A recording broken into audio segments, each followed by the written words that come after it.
Thank you, Paul. We're going to move on to our next session, so if the people are in the next session about climate change want to come up, while they're coming up, I will blather on about Lord knows what. We are going to try to take some questions, but we also want to stay on time. Mr. Roberti is going to be around for a while, so if you have any questions for him, please track him down during one of the breaks and have the discussion with him.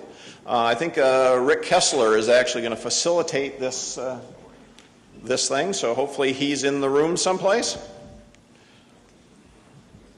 And I'm going to try to do the magic with the technology here to get things set up. One of the things I didn't mention early on was just the name of the conference this year, which is Building Industry Awareness, and that's kind of a play on words. Because for years now, the industry has been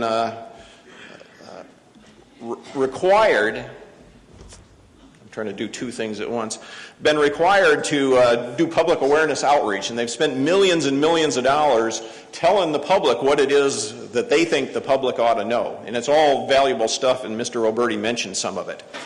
So there's been a huge investment by the industry to build public awareness on the things that they think are important. What often doesn't happen is the public also has a lot of issues that they think are important that the industry doesn't often address. So part of the play on words about building industry awareness is for us to talk today about some of the things that the public is interested in talking about that hasn't been built into the efforts to date. So here's the slide about what we're talking about next, which is gas emissions, like Mr. Roberti was just mentioning, and actually I think I'm just going to leave that one up if I can figure out how to do that, because I think our first speaker doesn't have any slides, so we'll just leave that one on the screen. I'm going to turn it over to our former board president, just past board president, Rick Kessler, who's going to introduce the speakers. Thank you.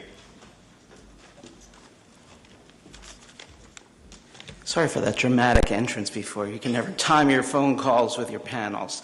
I'm very honored to be here and see everyone back and some new faces, and very honored to introduce an extremely distinguished panel that I beg to moderate because I think this is a great group of people. It's a very interesting discussion, and we're really privileged to have a friend, Dan Utech, who is, I got to get the title right, the White House Domestic Policy Counsel for the Office of Energy and Climate Change.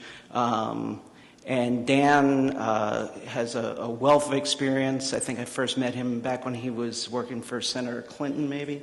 And just a straight shooter and very knowledgeable. Mark Brownstein is the Associate Vice President and Chief Counsel of the Environmental Defense Fund. I know he's been involved with a lot of the discussions, been a resource for the administration on how to deal with climate fugitive emissions, these sorts of things. Christina Sames, who I don't think has ever missed, maybe you've missed one of these. But I always look forward to spending time with Christina. I always learn stuff from her. She is the Vice President of Operations and Engineering of the American Gas Association. And last and certainly not least, Alan Mayberry, who also I don't know if has ever missed one, or very few of these, and also a great resource over at PHMSA, where he's the Deputy Associate Administrator for Policy and Programs. We're going to let each of the participants speak, and then we'll have a round of questions, which I will be very diligently moderating, so no fistfights break out. So without further ado, let me turn it over to Dan. Great. Thank you very much for that introduction. I really appreciate the opportunity to be here. I want to thank Carl and the Trust for inviting me.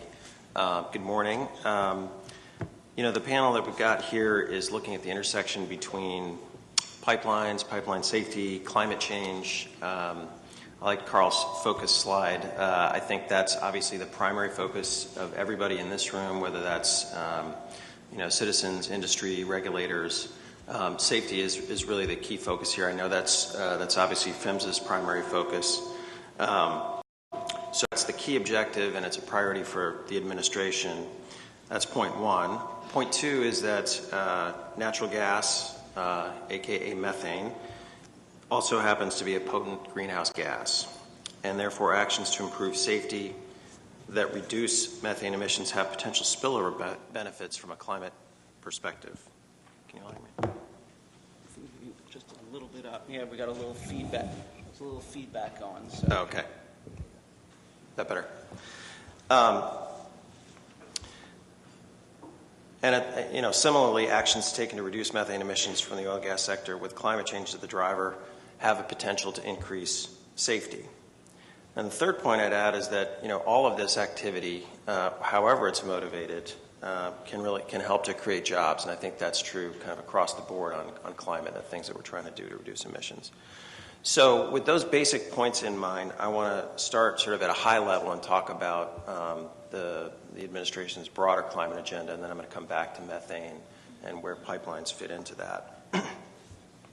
Climate's a top priority for the president. He views action to reduce climate risks as both a moral imperative, but also an opportunity for the United States to lead in the development, manufacture, and deployment of clean energy technologies. That's why the president put forward a comprehensive plan in June of 2013.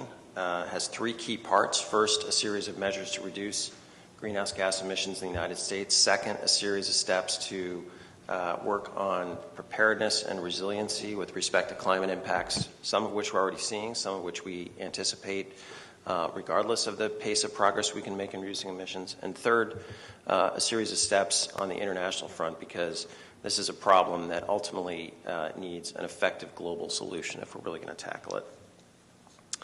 And so, given the president's announcement with President Xi of China last week, I thought I'd start on the international side. The administration's been working hard at a variety of levels, from the president on down, on a whole series of measures, and I think the most important one was the step last week that the president announced with President Xi. The two leaders jointly announced their targets. This is in the context of the broader UN process around climate change.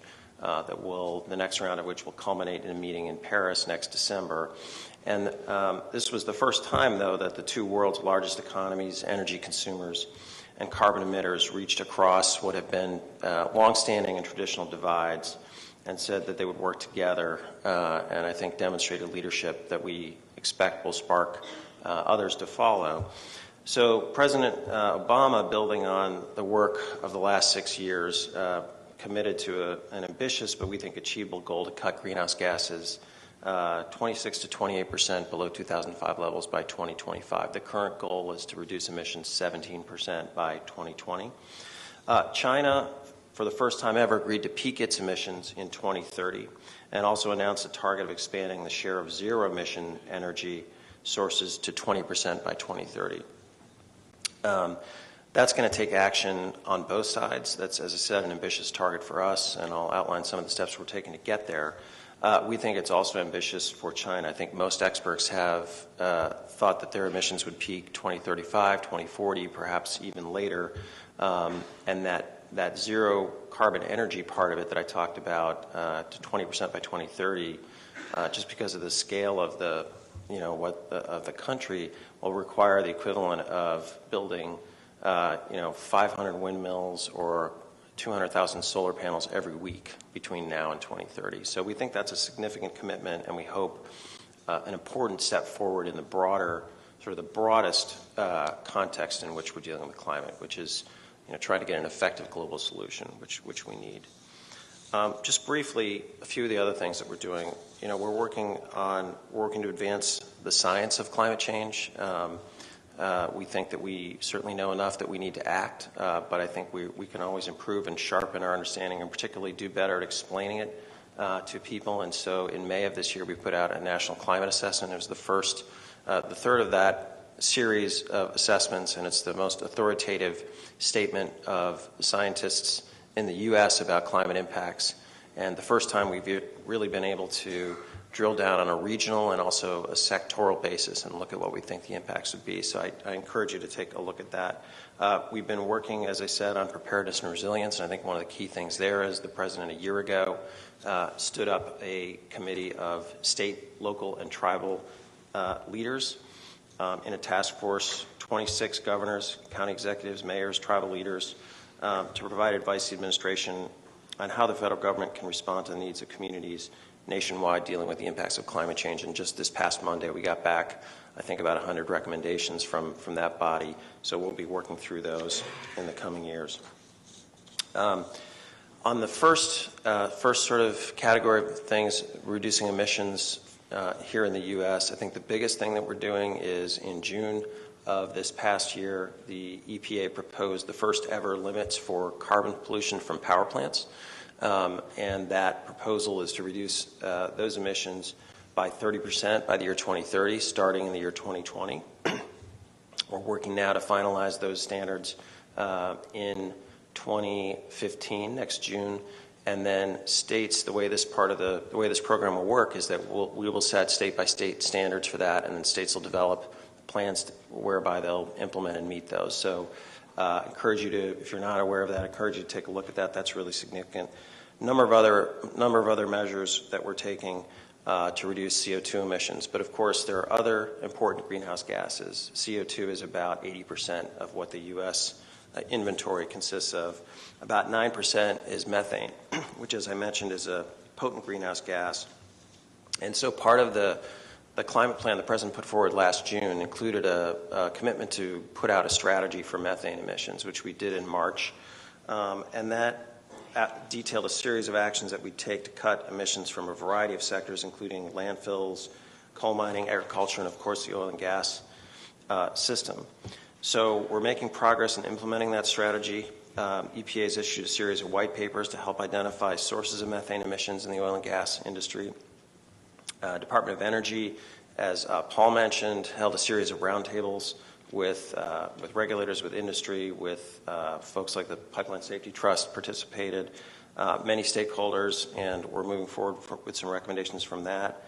One of the things we're focused on from the Department of Energy is research and development to get better tools for detection of leaks, and so we're working on that. These announcements, so that's kind of a bunch of things that are underway.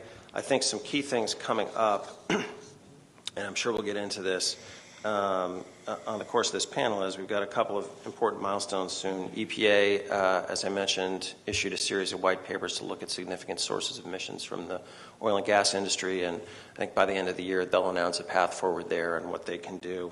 They're also working on a new voluntary program called Gas Star Gold. We've had good success with that in the past. And of course, we're looking at transmission and distribution with PHMSA, with FERC, with NARUC, and with industry. So I think, just to sort of drill back down to where I started, I think when it comes to pipelines, the administration's primary focus is safety. We do think, though, that because methane is an important greenhouse gas, there's a really important intersection here that we need to explore. And we need to try to find ways to bring those emissions down in a cost-effective way. And I think that has, three benefits. It improves safety, it's good for climate, and it helps to create jobs. So I think I'll stop there, and I'll be happy to look forward to discussing with my panelists and with all of you. Thanks.